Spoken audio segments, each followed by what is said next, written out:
बहुत बहुत मुबारकबाद। ईद के त्यौहार की बहुत बहुत मुबारकबाद। आज आपके माध्यम से पूरे प्रदेश, देश और दुनिया के सभी लोगों को बहुत बहुत आज मैं मुबारकबाद देना चाहता हूं।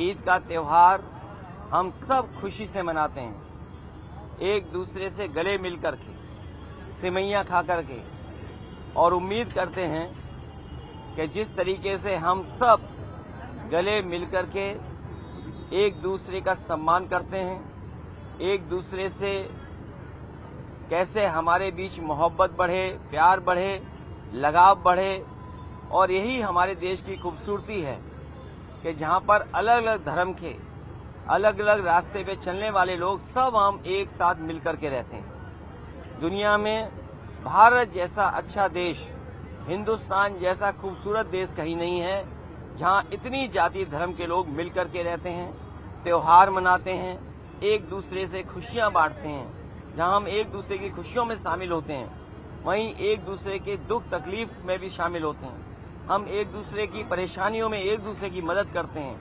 यही समाज हमारा इसी तरीके से बना रहे, और जब हम सब मिलकर के रहेंगे तो हमारा देश और तरक्की और खुशहाली के रास्ते पर जाएगा। भाजपा के मंत्री आपके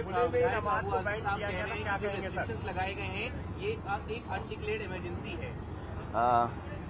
मेरे पत्रकार साथियों, हालांकि आपको पता होगा, और इसमें से मैं देख रहा हूं कि बहुत सारे सीनियर लोग भी हैं और बहुत वर्षों से आ रहे हैं यहां पर, और यहीं पर कवर करने आते हैं, कवरेज करने आते हैं। आप इसी जगह पर मिलते हैं।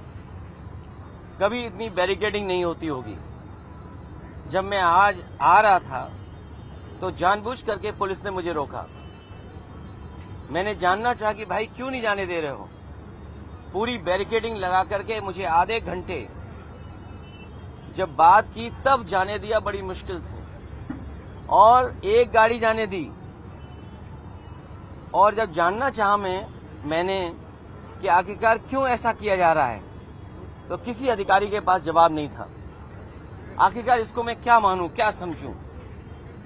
इसको मैं तानाशाही समझूं, मैं इसको इमरजेंसी समझूं, मैं इस बात को ये समझूं कि ऐसा दबाव बनाना चाहते हैं, डराना चाहते हैं, धमकाना चाहते हैं कि दूसरे के धर्मों में शामिल ना हो, दूसरों के कार्यक्रम में शामिल ना हो। कम से कम मुझे ये बताओ, मैं जाने कितने वर्षों से यहाँ आ रहा हूँ। मुझे याद है नेताजी मुझे पहली बार लेकर के आए थे, उस दिन से आज तक लगातार आ रहा हूं, लेकिन ऐसी बैरिकेडिंग कभी नहीं देखी। और बैरिकेडिंग इसलिए की जा रही थी कि लोग त्योहार न मना पाएं, और जो अपनी धर्म की मान्यताएं हैं, धर्म की जो परंपराएं हैं, वो भी न मान पाएं। तो सबसे बड़ा खतरा लोकतंत्र को है, संविधान को है। ये सरकार बड़ी जिम्मेदारी के साथ मैं कह सकता हूं, यहां मुझे नहीं कहना चाहिए, लेकिन फिर भी मैं कह रहा हूं कि ये देश भारतीय जनता पार्टी संविधान से नहीं चला रही है। भाजपा के बिल लागू होने जा रहा है सर देश भर में। जब मुबारकबाद दे रहे थे तो लोगों ने उनको वापस जाओ के नारे लगाए हैं, विरोध किया। लेकिन मैं इसमें कुछ नहीं कह सकता हूं। मैं यही कह सकता हूं कि हमारा देश बहुत बड़ा देश है, और यहाँ पर सदियों से हम मिलकर के रहते आए हैं। हमारी मिली जुली संस्कृति यही है कि कब किसके एक दूसरे के खाने से हम मिल गए, एक दूसरे के कपड़े पहनावे से हम मिल गए। हमारी बोली भाषा, हमारा व्यवहार, बहुत सारी चीजें हमारी एक दूसरे से मिली हुई हैं, एक दूसरे से हमने सीखा है सदियों से। इसीलिए मिली जुली संस्कृति के साथ ये देश आगे बढ़े, तरक्की करे, यही सबकी कामना है, और हम सब यही चाहते हैं। लागू होने जा रहा है, काली पट्टी बांध कर उसका विरोध लगातार किया जा रहा है। भाजपा ने आपके खिलाफ कुछ पोस्टर्स लगाए। मैं तो भाजपा से कहूंगा, अगर गाय के सवाल पर हमसे बेहतर कौन जानता होगा। भाजपा वालों को मैं इतना कहना चाहता हूं, जो पोस्टर लगा रहे हैं, जो चैनल में डिबेट कर रहे हैं, और बड़े बड़े एंकर, ये जो बड़े बड़े राष्ट्रीय चैनल हैं जिनके एंकर बड़े बड़े बहस कर रहे हैं गाय पर, मैं सबसे कहूंगा कि गाय संरक्षण के लिए काम करें। जितनी भी हमारी एंकर महिलाएं हैं, एंकर पुरुष हैं, और जो कंपनियां इन्वेस्ट कर रही हैं इन चैनलों में, मैं उन कंपनियों के मालिक से भी बड़े हाथ जोड़ के निवेदन करूंगा कि वो लोग भी गाय के संरक्षण पे, गाय को के संवर्धन पर, गाय के और हमारी कैसे पले बढ़ें उसके लिए काम करें। और जो बात मैंने कही वो इसलिए कही थी मैंने क्योंकि भारतीय जनता पार्टी के लोग न गिनती बताएंगे कि गाय और सांड कितनी हैं उनके यहाँ, न गिनती बताएंगे, न मरने वालों की गिनती बताएंगे, और बजट आखिर कहाँ खर्च हो रहा है ये भी नहीं बताएंगे। तो मैं अपने पत्रकार साथियों से कहूंगा, जितनी जिम्मेदारी से मुझे आप जानकारी दे रहे हैं उतनी जिम्मेदारी से संख्या कहलवा दो उनसे, और उस संख्या में एक महीने में कितने लोगों की जान जा रही है गायों की, वो भी संख्या बता दें।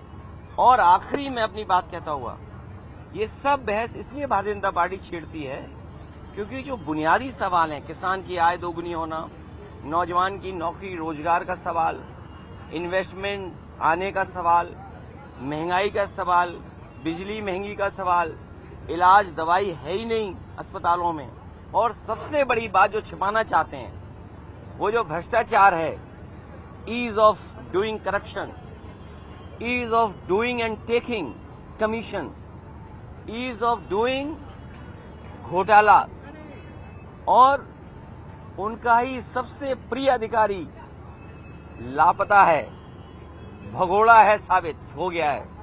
और मैं आपसे कह रहा हूं इतने चैनलों के सामने, मुझे किसी ने जानकारी दी है कि वो आईएएस अधिकारी मुख्यमंत्री आवास में छिपा हुआ है। वक्त बिल को लेकर के बड़ी बात नहीं कह रहा हूँ। कौन सा चैनल है आपका, बड़ा चैनल है छोटा चैनल है? ये चैनल का नाम नहीं सुना सर, वक्त बिल को लेकर के तकरार चल रही थी। आप ये नाम नहीं सुना मैंने। सर, आप देश भर में सर वक्त बिल लागू होने वाला है। विधायक नंदकिशोर गुर्जर अपनी सरकार के खिलाफ हमलावर हैं। देखिए, हमलावर नहीं है, हमलावर नहीं है। उन्होंने कहा कि माँ का दूध पिया हो तो, अगर ये बात गलत हो तो बताइए। बिल्कुल सही कहा भाई, जो विधायक है तब दुख तकलीफ में होगा, परेशानी में होगा, उसका अपमान हो रहा होगा, वो अपमान नहीं सहन कर पाया। अपमान जो हुआ उसका, उसने अपनी भाषा गुस्से में निकाल दी। तो अब सोचिए, उन्हीं का विधायक ये कहता हो, उनके अधिकारियों का माँ का दूध याद दिलाता हो। अब अधिकारी जाने और बीजेपी के लोग जाने। अखिलेश जी, सड़कों पे कांवरिया चल सकते हैं तो 5 मिनट की नमाज क्यों नहीं हो सकती? अबू आदमी ये पूछ रहे वो हैं, ठीक कह रही हैं। क्या कहेंगे सर? ममता बनर्जी जी जो कह रही हैं एकदम ठीक कह रही हैं। आज जो ममता बनर्जी जी फेस कर रही हैं बंगाल में, जिस तरह का भारतीय जनता पार्टी झूठा प्रचार कर रही है बंगाल में और बिहार में, इसी तरह का गंदा प्रचार, घटिया प्रचार भारतीय जनता पार्टी ने यूपी में भी किया था, और आप लोग सब जानते हो। लेकिन मैं जानता हूं कि आप भी कुछ नहीं बोलोगे।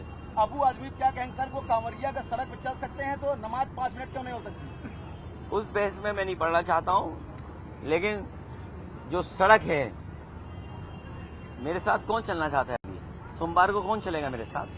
बताइए सर, कहाँ चलना है? हाँ आज, हाँ ठीक है। चलने के लिए तैयार एक है देवी, उनके पास हम और आप सब लोग चलेंगे, ठीक है? हम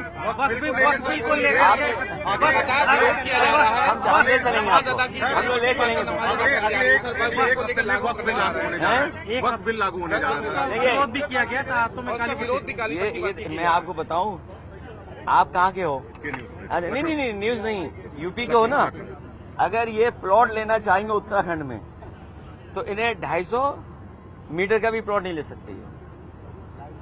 सोचिए, आप ही के प्रदेश से निकला हुआ बना हुआ प्रदेश, और अगर आप जाना चाहें तो आप वहां 250 मीटर का भी प्लॉट नहीं ले सकते। बताइए, आप आपका पड़ोसी प्रदेश, सोचिए ना क्यों। और हमने मुख्यमंत्री बनाया हुआ है उन्हें, तो मैं चाहता हूं ये मुख्यमंत्री जी भी उत्तराखंड चले जाएंगे। वक्त बिल को सर, वक्त बिल एक बहुत बड़ा अरे वक्फ बोर्ड, मैंने तुमसे क्या कहा? बीजेपी ने पहले एंग्लो इंडियन का वो लिया वापस आरक्षण, जो एंग्लो इंडियन का रिजर्वेशन था वो छीन लिया। जीएसटी से कहा कि हमारे जो व्यापारी हैं उनको सुविधा मिलेगी, उनको मदद मिलेगी। जीएसटी ने महंगाई बढ़ा दी, व्यापार बर्बाद कर दिया, व्यापारी परेशान कर दिए। नोटबंदी ने ये कहा कि भ्रष्टाचार खत्म हो जाएगा। आप बताइए, कितने का कमीशन का मामला चला यहाँ पर? ये बंटवारे का झगड़ा है, कमीशन का झगड़ा नहीं था। जब बंटवारा का ठीक होता तो कोई किसी के खिलाफ एफआईआर नहीं होती। ये बंटवारे की वजह से हुआ है। तो आज तक बीजेपी ने जो फैसले लिए हैं उससे पॉलिटिकल लाभ लेने के लिए लिए उन्होंने।